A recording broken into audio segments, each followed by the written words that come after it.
Greetings, true believers.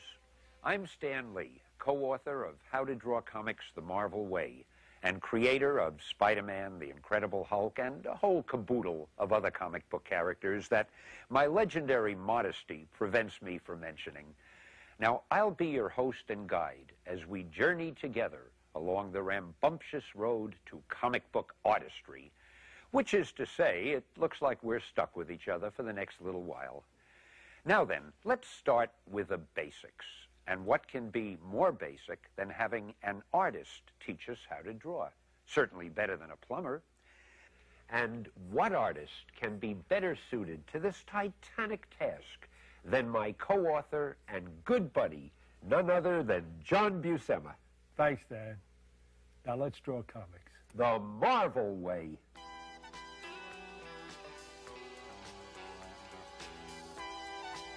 The first thing you'll need is a drawing surface. It can be a table like this one, or even a flat board you can place on your lap. So, next you'll need some drawing paper.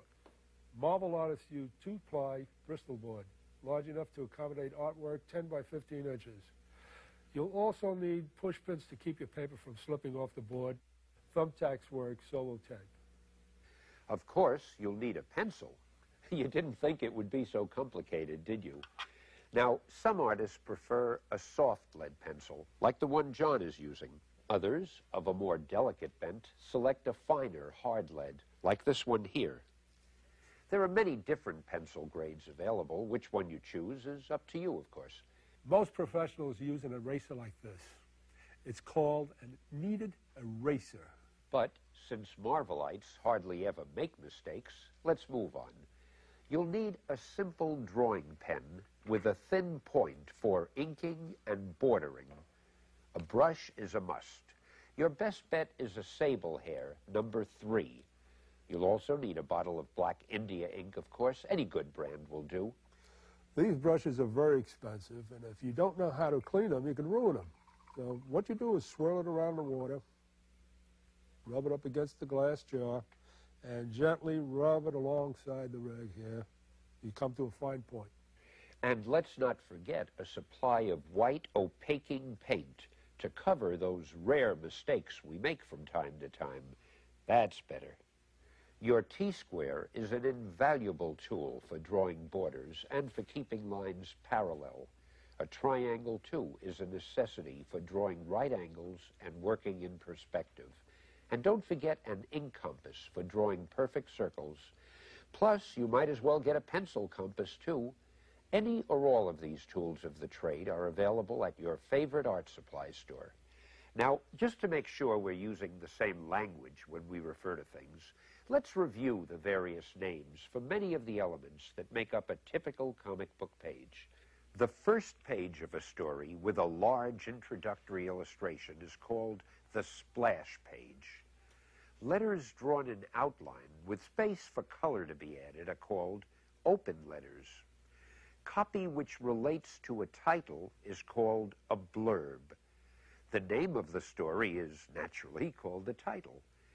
An outline around the lettering done in this jagged shape is called a splash balloon. A single illustration on a page is called a panel. The space between panels is called the gutter. And I'm sure you won't be surprised to learn that the zat is called a sound effect. Copy which represents what a character is thinking is, logically enough, a thought balloon. The little connecting circles on the thought balloons are called bubbles. I mean, we'd feel silly calling them squares.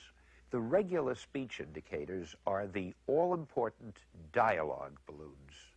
The connecting arrows on the dialogue balloon showing who is speaking are called pointers.